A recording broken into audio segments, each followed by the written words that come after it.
Hello, welcome to my channel SK maths. हम कर रहे थे चैप्टर नंबर 10th। उसमें हमने 10.1 एक्सरसाइज जो है वो कंप्लीट कर ली थी और आज हम नई एक्सरसाइज जो है वो शुरू करेंगे, एक्सरसाइज नंबर 10.2। 10.2 एक्सरसाइज जो है उसमें करने वाला कुछ भी नहीं है, सिर्फ आपने कलरिंग करनी है। जैसे ये एक मैप गिवन है तो मैप में आपने कलर भरने हैं बस। जैसे उसने पहले बोला हुआ है कि ब्लू जो है कलर वो वाटर के लिए है, रेड कलर फायर स्टेशन अगर कहीं पर है तो वहाँ पर देखो, जैसे वाटर प्लांट है तो वाटर पर उसने क्या बोला है कि आपने क्या कर देना है, ब्लू कलर कर देना है। ठीक है, ऐसे ही रेड फायर स्टेशन होगा कहीं तो वहाँ पर आपने रेड कलर कर देना है। जैसे ये देखो फायर स्टेशन है ना, तो फायर स्टेशन में क्या कर देना, आपने रेड कलर कर देना है। ठीक है, ऐसे करके ये सारे मैपिंग वाले क्वेश्चन है। दूसरा क्वेश्चन जो है वो अपने स्कूल का मैप जो है वो अपना मतलब एक रफ पेज पर आपने एक स्कूल का मैप बना देना कि यहाँ पर इतने कमरे हैं, मतलब ये यहाँ इस साइड पर गेट है, ऐसे ऐसे करके आपने अपने स्कूल का मैप जो है वो ड्रॉ कर देना अपने अपने हिसाब से। ठीक है, तो इसमें इस एक्सरसाइज में करने वाला कुछ भी नहीं है। तो आज हम एक्सरसाइज करेंगे, एक्सरसाइज नंबर 10.3। 10.3 करने से पहले हमें ये कुछ जो चीज़ें हैं वो पता होनी चाहिए।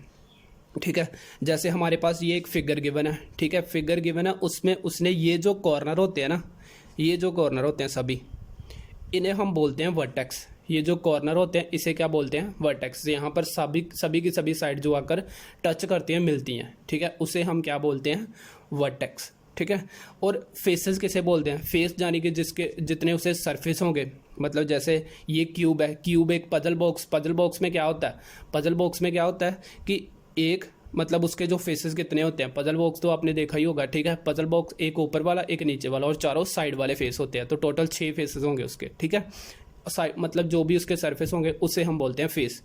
और एजेस किसे बोलते हैं, एजेस ये जो साइड है लाइन सेगमेंट से जिनसे मिलकर ये बना हुआ है उसे हम बोलते हैं एजेस। ठीक है, तो ये कुछ चीज़ें थी फेसेस, एजेस एंड वर्टिसेस जो आपको पता होने चाहिए थे। ठीक है, तो वो मैंने बता दिया।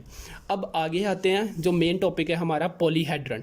पॉलीहेड्रन हम किसे कहते हैं, पॉलीहेड्रन का मतलब होता है कि पॉलीहेड्रन का मतलब है कि कोई एक ऐसी शेप होती है, ऐसी एक फिगर होती है जो जिसके जो फेस है, नंबर ऑफ फेसेस जो है वो 4 से ज़्यादा होने चाहिए। ठीक है, कोई भी ऐसी फिगर शेप जिसके नंबर ऑफ फेसेस जो है वो क्या होने चाहिए, 4 से ज़्यादा होने चाहिए। ठीक है, अब देखो ऐसी कई सारी जो फिगर है वो 3 डायमेंशनल फिगर है जिसके फेस जो होते हैं वो 4 से ज़्यादा होते हैं। जैसे ये उसने एक एग्जांपल दी है पहली, इसमें क्या है 4 से ज़्यादा फेसेस है। 4 तो ऑल अराउंड हो गए ना, चारों तरफ वाले 1 2 3 एंड इधर वाला 4 और एक नीचे वाला बेस कितने हो गए 5, टोटल 5 फेसेस हो गए।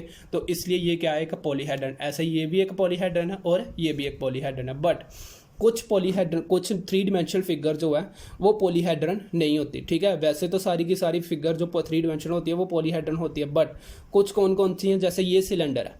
सिलेंडर में क्या होता है, देखो सिलेंडर में ये एक तो इसका 2 बेस होते हैं और एक लेटरल सरफेस एरिया होता है, मतलब लेटरल सरफेस होता है जो चारों तरफ होता है। ठीक है, एक ही मतलब एक सर्कुलर टाइप होता है ना, तो इसलिए इसमें 3 ही फेस होने की वजह से ये एक पॉलीहेड्रन नहीं है। ठीक है, ऐसे ही कौन में भी एक बेस, एक मतलब बेस तो एक ही है और चारों तरफ क्या है, एक लेटरल सरफेस एरिया, तो ये भी एक नॉन पॉलीहेड्रन शेप है, मतलब पॉलीहेड्रन नहीं है। आगे आता है एक सफियर का तो एक ही है, एक सर्कुलर शेप होती है, तो बस इसलिए वो भी एक नॉन पॉलीहेड्रन शेप है। बाकी आपको पॉलीहेड्रन बता दिया कि पॉलीहेड्रन का मतलब होता है कि अगर कोई भी ऐसी फिगर जिसके 4 से ज़्यादा फेसेस हो गए उसे हम बोलेंगे पॉलीहेड्रन। ठीक है, 4 से ज़्यादा फेसेस होने चाहिए। तो इसमें हमारे पास पॉलीहेड्रन में डेफिनेशन आती है सबसे पहले कन्वेक्स पॉलीहेड्रन की। कन्वेक्स का मतलब आपने पढ़ा था पहले भी, जो सेकंड चैप्टर था उसमें आपने पढ़े थे कन्वेक्स फिगर जो कौन सी होती है। कन्वेक्स फिगर वो वाली होती हैं जिनमें एंगल जो है वो 180 से 90 से कम होता है, 90 या 90 से कम होता है, उसको हम बोलते हैं कन्वेक्स। ठीक है, कन्वेक्स फिगर। तो इसमें देखो ये जो फिगर है दोनों की दोनों, इसमें हर एक एंगल आप कोई भी देख लो, कोई भी एंगल देखोगे तो वो 90 या 90 से कम ही होगा, ज़्यादा नहीं होगा। ठीक है, इसमें भी आप देखोगे तो हर एक एंगल जो है वो 90 होगा या 90 से कम ही होगा। ठीक है, तो उसे हम इसलिए ये दोनों जो है वो कन्वेक्स है। बट इसमें देखो ये वाला जो एंगल, अगर हम इस एंगल की बात करें, ये वाले की, ये वाला जो एंगल है ये कितना है, ये जो एंगल है देखो, ये वाले इस एंगल की मैं बात कर रहा हूँ, ये जो एंगल है ये कितना है, 90 से अबव है। ठीक है, ये ना तो 90 और 90 से अबव एंगल है, इसलिए ये फिगर क्या है, नॉन कन्वेक्स। ऐसे ही हम ये वाले फिगर, ये वाले एंगल की बात कर लेते हैं। ऐसे ये भी एंगल कौन सा है, 90 से ज़्यादा, तो इसलिए ये भी नॉन कन्वेक्स है। ठीक है, तो ये कन्वेक्स पॉलीहेड्रन और ये नॉट कन्वेक्स पॉलीहेड्रन। आगे रेगुलर पॉलीहेड्रन। रेगुलर पॉलीहेड्रन में लिखता है वो कि a polyhedron is said to be regular if its faces are made up of regular polygon and the same number of faces meet at each vertex. क्या बोल रहा है कि देखो, एक पॉलीहेड्रन है जिसे हम उस पॉलीहेड्रन को हम रेगुलर पॉलीहेड्रन कहेंगे अगर उसके जो फेसेस है वो किससे बने होने चाहिए, रेगुलर शेप से बने होने चाहिए, रेगुलर पॉलीगन से। तो रेगुलर पॉलीगन कौन सी थी, जिनकी साइड्स इक्वल होती हैं। ठीक है, उनके फेस जो है वो कहता है कि वो किससे बने होने चाहिए, रेगुलर पॉलीगन से। तो ठीक है, तो ये देखो, ये जो इसके चारों तरफ क्या लगे हुए हैं, स्क्वायर से मिलकर फिर बना है, तो ये इसलिए क्या है, एक रेगुलर पॉलीगन है। ठीक है, आगे देखो, ये क्या बन गया, एक रेगुलर पॉलीगन, बट ये एक रेगुलर पॉलीगन नहीं है। क्यों नहीं है, क्योंकि इसके जो चारों तरफ बाकी जो इसके शेप्स हैं वो बाकी जो पॉलीगन जिनसे मिलकर ये बना हुआ है, तो वो क्या है, नॉन रेगुलर है। और हाँ, नॉन रेगुलर है, क्योंकि मैंने बोला है अभी कि रेगुलर पॉलीगन हम उसे कहते हैं जिस पॉलीगन की जो हर एक साइड है वो इक्वल होती है। ठीक है, तो देखो, जैसे इसमें एक स्क्वायर है, ये भी स्क्वायर है, हर एक फेस पर एक एक स्क्वायर है।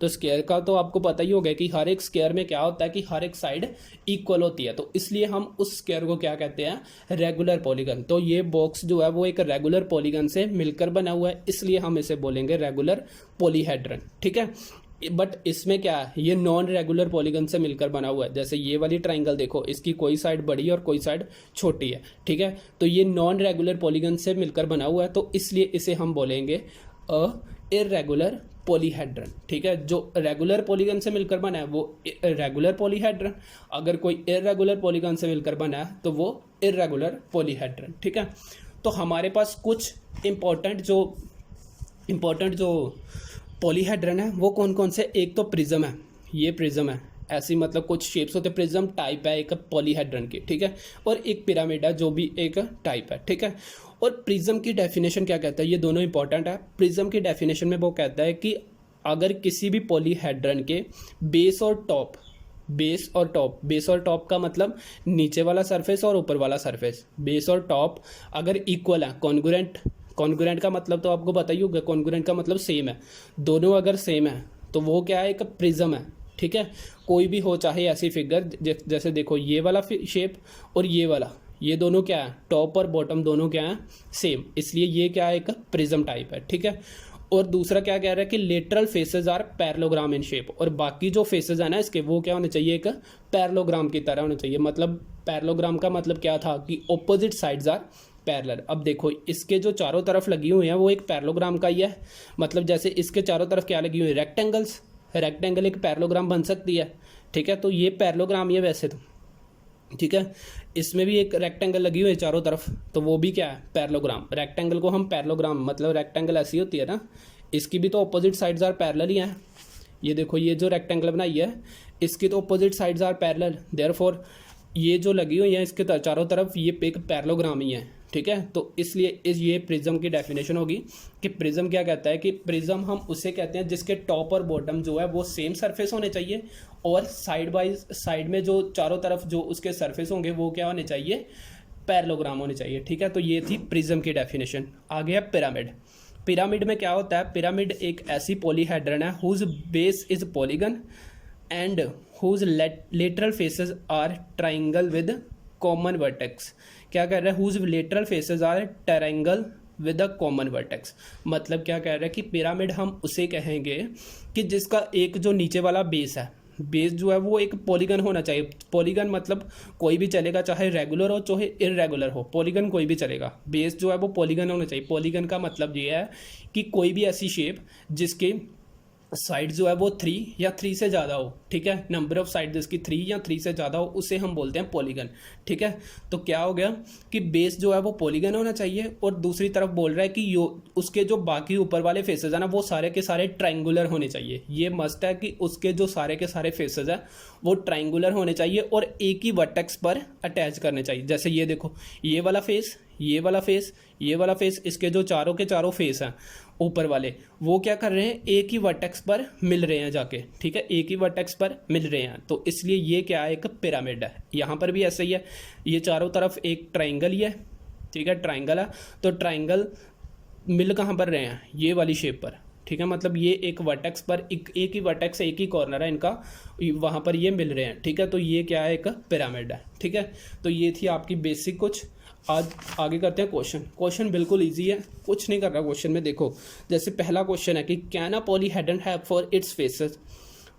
अभी मैंने बताया कि पॉलीहेड्रन बनाने के लिए हमारे पास कम से कम कितने होने चाहिए फेसेस, 4 से ज़्यादा, यही बोला है ना, 4 से ज़्यादा। तो इसलिए हम कहेंगे कि ये जो थर्ड, एक तो ए स्क्वायर एंड 4 ट्राइंगल, मतलब एक स्क्वायर और 4 ट्राइंगल जो मिलाकर हम क्या बना सकते हैं, हम बना सकते हैं एक पॉलीहेड्रन। इसलिए थर्ड पार्ट से जो हम कह सकते हैं कि एक पॉलीहेड्रन,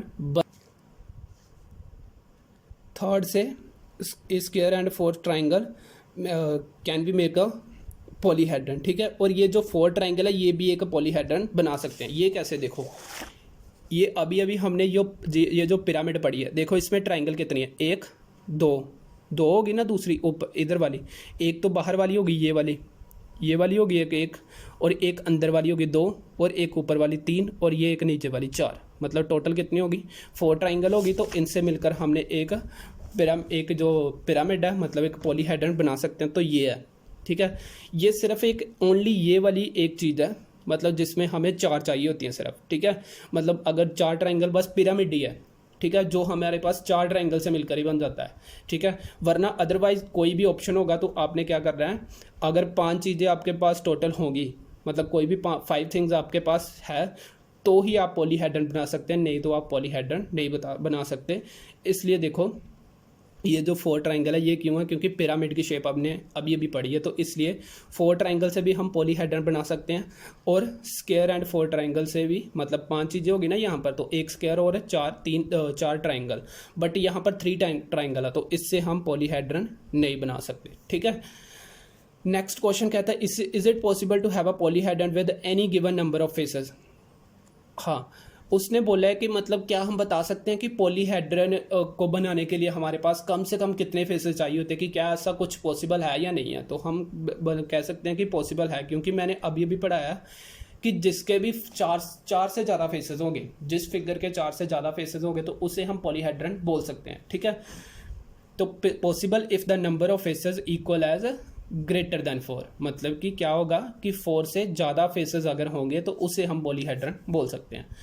आगे बोल रहा है कि which are prism among the following, मतलब इनमें से प्रिज्म कौन सा है, ठीक है। तो अब देखो प्रिज्म की डेफिनेशन मैंने अभी क्लियर की है कि प्रिज्म क्या है। प्रिज्म का मतलब होता है कि उसके जो शेप्स हैं, उसका जो टॉप एंड बेस है, नहीं टॉप एंड बेस नहीं, उसका देखो जैसे ये अभी एग्जांपल मैंने किया है कि टॉप एंड बेस जो है वो कॉन्ग्रुएंट है। टॉप एंड बेस क्या है, कॉन्ग्रुएंट, और lateral faces are parallelogram in shape. देखो अब देखो वो बोल रहा है कि टॉप और बेस क्या होने चाहिए, इक्वल होने चाहिए, टॉप और बेस इक्वल होने चाहिए, और बाकी जो साइड वाइज उसके फेसेस हैं वो क्या होने चाहिए, जो साइड फेसेस हैं वो क्या होने चाहिए, पैरेललोग्राम होने चाहिए। अब देखो इसका ऊपर वाला ये फेस है और नीचे वाला ये है, तो ये तो प्रिज्म हो नहीं सकता, ठीक है। नेक्स्ट देखते हैं इसका ये वाला, अब पेंसिल को तो आपने देखा ही होगा, ये नीचे वाला बेस और ऊपर वाला ये तो दोनों सेम ही होते हैं, ये दोनों सेम होते हैं ना। तो और ये देखो ये जो इसके साइड पर बनी हुई है, ये ट्राइंगल रेक्टेंगल बनी हुई है ना, सारी को साइड ही साइड पर, ठीक है। तो ये एक प्रिज्म बन सकती है, ठीक है। क्यों बन सकते ये मैं इसलिए बता रहा हूँ क्योंकि देखो ये जो ऊपर वाला फेस है, मतलब जो नीचे वाला ऐसा जो टॉप बॉटम है इसका, और ये जो टॉप है, ये दोनों क्या होते हैं, सेम होते हैं, ठीक है। क्योंकि देखो जब हम इसका यूज़ नहीं करते, पेंसिल जब नहीं होती है, तो तब ये दोनों तरफ से इक्वल होते हैं, ठीक है। और ये जो साइड वाले फेसेस है वो क्या होते हैं, पैरेललोग्राम की तरह होते हैं, तो इसलिए ये एक प्रिज्म बना सकती है, मतलब ये एक प्रिज्म है, ठीक है। नेक्स्ट देखो ये वाला, इसका तो एक बेस जो है और टॉप ये तो डिफरेंट है, बट देखो इसकी जो चारों तरफ क्या है, ट्राइंगल है ना, चारों तरफ ट्राइंगल है, और ऊपर एक ही पॉइंट पर मीट कर रही हैं सभी के सभी जो फेसेस हैं, ठीक है। तो ये एक पिरामिड बना सकती है, एक प्रिज्म बना नहीं सकती, ठीक है। प्रिज्म नहीं बना सकती, क्या बना सकती है, पिरामिड। तो ये देखो अब ये भी कैंसिल हो गया, ये भी कैंसिल हो गया, मतलब ये दोनों प्रिज्म नहीं है और ये प्रिज्म है। बट इसमें देखो, इसमें क्या है, ये वाली शेप मतलब ऊपर वाला बेस और नीचे वाला बेस ये दोनों इक्वल ही होंगे, क्योंकि एक पजल बॉक्स के जैसे ही है, ये दोनों क्या होंगे, इक्वल होंगे। तो इसलिए ये क्या है, एक प्रिज्म है। ठीक है, ये भी क्या है, एक प्रिज्म, एक बॉक्स जो है वो भी क्या है, एक प्रिज्म। आपने सीधी डेफिनेशन मैंने जो याद करवाई है वो यही रखनी है कि बेस एंड टॉप इक्वल होना चाहिए, और लास्ट जो बाकी की सारी है वो क्या होनी चाहिए, पैरेललोग्राम, बाकी जो शेप्स हैं। उसके बाद ये बोल रहा है कि फोर्थ का फर्स्ट पार्ट है कि how are prism and cylinder alike. तो आपको देखो, prism and cylinder alike, prism की डेफिनेशन आपको पता है और सिलेंडर का भी, आप सिलेंडर ये होता है। ठीक है, प्रिज्म की डेफिनेशन कहती है कि टॉप और बेस इक्वल होने चाहिए, टॉप और बेस दोनों क्या होने चाहिए, इक्वल। ठीक है, और साइड में क्या होने चाहिए, पैरेललोग्राम। अब देखो उसने बोला है कि सेम है, अलाइक है, मतलब एक दूसरे की तरह ही लगते हैं दोनों। बाकी ये हम ये नहीं कह रहे कि सिलेंडर जो है वही प्रिज्म है, हम बस ये कह रहे हैं कि दोनों एक दूसरे के जैसे लगते हैं। ठीक है, तो क्यों कहता है कि ऐसा क्यों होता है, क्यों होता है, क्योंकि देखो जो प्रिज्म की डेफिनेशन क्या कहती है कि टॉप और बेस सेम होने चाहिए। ठीक है, ये डेफिनेशन तो मैच कर गई ना इसकी, ये भी सर्कल है टॉप और ये भी बेस पे भी इसके सर्कल है, इसलिए ये दोनों क्या हैं, मतलब सिलेंडर और प्रिज्म क्या होते हैं, दोनों सेम होते हैं। ठीक है, अलाइक हम कह सकते हैं कि दोनों एक जैसे ही होते हैं। How are pyramid and cone alike, वो बोल रहा है कि एक पिरामिड और एक कॉन अलाइक कैसे है, मतलब दोनों सेम कैसे हैं। कॉन देखो, कॉन होता है ऐसे, ये कॉन है ना। ठीक है, अब पिरामिड क्या कहता है कि उसकी चारों तरफ जो है एक बेस जो है वो तो क्या होना चाहिए, बेस जो है एक पॉलीगन होना चाहिए, चाहे कोई भी पॉलीगन हो। ठीक है, पॉलीगन होना चाहिए, बेस जो है वो पॉलीगन। ठीक है, और जो चारों तरफ फेसेस हैं वो क्या होनी चाहिए, ट्राइंगल होनी चाहिए, ट्राइंगुलर होना चाहिए चारों तरफ से। ठीक है, और ऊपर एक ही वर्टेक्स पर मिलने चाहिए जाकर। ठीक है, मतलब एक ही वर्टेक्स। अब देखो ये जो सर्कल नीचे वाला तो बेस ये एक पॉलीगन की तरह ही है। ठीक है, सर्कुलर जो है बेसिस का, और ऊपर जो है वो ट्राइंगुलर की तरह है, बट एक ही कॉर्नर पर जाकर मिल सकते हैं, वर्टेक्स पर मिल रही हैं सारी की सारी ट्राइंगल जो इसमें कॉन में, तो इसलिए ये एक पिरामिड के जैसे लगता है। ठीक है, तो ये क्वेश्चन भी आपका हो गया। मतलब आपने यही लिखना जो मैं बोल रहा हूँ, इस क्वेश्चन का आंसर यही है, एक्सप्लेनेशन में ही आंसर देना है। ठीक है, तो एक्सप्लेनेशन मैंने दे दी है कि क्यों ऐसा। फिफ्थ क्वेश्चन है, is the square prism same as a cube, कि अगर स्क्वायर प्रिज्म लें तो क्या वो क्यूब के जैसा ही लगता है। Is a square prism same as cube, explain. अच्छा, अब देखो इसमें क्या होता है, ये एक स्क्वायर प्रिज्म है, ये एक स्क्वायर प्रिज्म है, और ये क्या है, एक, हाँ ये स्क्वायर प्रिज्म है। ठीक है, अब देखो स्क्वायर प्रिज्म ऐसा है, ये जो एक है स्क्वायर प्रिज्म, ये मैंने बनाया हुआ है स्क्वायर प्रिज्म। अब देखो ये देखने में लग रहा है एज ए क्यूब, क्यूब भी तो ऐसे ही होती है, क्यूब बनाएंगे, क्यूब भी तो ऐसे ही होती है, नहीं क्यूब की हर एक साइड इक्वल होती है ना, ये क्यूबॉइड था, ये क्यूब है ना, ये क्यूब बना। तो क्यूब में देखो, अब देखो क्यूब में और इसमें क्या डिफरेंस आ रहा है, ये एक क्यूबॉइड की तरह लग रहा है ना कि एक क्यूब की तरह। ठीक है, उसने क्वेश्चन में क्या बोला है कि is a square prism same as cube, कि क्या कोई एक स्क्वायर प्रिज्म जो है वो एक क्यूब की तरह ही लगता है, अगर लगता है तो एक्सप्लेन करो, अगर नहीं लगता तो भी एक्सप्लेन करो। तो वो क्या है, अब देखो अब हमारे पास ये जो स्क्वायर बनाई है मैंने, ये थोड़ी सी गलत बनी है, मतलब हमारे पास स्क्वायर की तो डेफिनेशन यही होती है कि हर एक साइड जो है वो इक्वल होती है। ठीक है, स्क्वायर क्यूब जो है उसकी जो हर एक साइड है वो क्या होती है, इक्वल होती है, बट स्क्वायर प्रिज्म जो है वो उसकी सारी साइड इक्वल थोड़ी ना है, ये एक क्यूबॉइड की तरह लग रही है, तो इसलिए इसका आंसर होगा नो। और नो के लिए मैंने लिख दिया, अगर आप ये दोनों भी क्वेश्चन में बना दोगे तो भी चलेगा। ठीक है, तो भी उसका आंसर मतलब क्लियर हो जाएगा। ठीक है, तो ये इसका आंसर है कि नहीं, स्क्वायर प्रिज्म और क्यूब जो है वो दोनों डिफरेंट शेप्स है, इक्वल नहीं है। Verify Euler theorem. अब पहले यूलर थ्योरम के बारे में आपको पता होना चाहिए। यूलर थ्योरम क्या कहती है, यूलर थ्योरम है कि F plus V minus E is equal to 2। ठीक है, मतलब अगर ये रिलेशन सेटिस्फाई है, ये यूलर का रिलेशन है, यूलर का रिलेशन है ये। ठीक है, यूलर का रिलेशन है कि F plus V minus E is equal to 2। वो बोल रहा है कि अगर ये एक जो मतलब फॉर्मूला है, एफ का मतलब फेस, वी का मतलब वर्टेक्स, ई का मतलब एजेस, और इन तीनों के बारे में मैंने आपको चैप्टर शुरू करने से पहले बता दिया था, ठीक है। तो देखो ये बोल रहा है कि अगर ये कंडीशन जो है हर एक पॉलीहेड्रन जो मतलब अगर कोई भी शेप ये कंडीशन को सेटिस्फाई कर देती है ना, तो वो एक पॉलीहेड्रन बनाएगी ही बनाएगी, ठीक है। अगर वो ऐसी इस शेप को, इस फॉर्मूले को सेटिस्फाई नहीं कर रही, तो वो एक पॉलीहेड्रन कभी नहीं हो सकती, ठीक है। तो ये है यूलर फॉर्मूला या यूलर्स रिलेशन, ठीक है। तो देखो उसने पहले इस क्वेश्चन में कहा है कि वेरीफाई करना है फॉर्मूला ऑफ दीज सॉलिड, मतलब ये जो सॉलिड शेप है इसमें आपने वेरीफाई करना है फॉर्मूला, ठीक है। तो उसने ये बनाया हुआ है फिगर, ठीक है, बुक पर ऐसे बना हुआ, और ये मैंने कंस्ट्रक्टिंग की है थोड़ी सी, मतलब कंस्ट्रक्शन खुद से की है।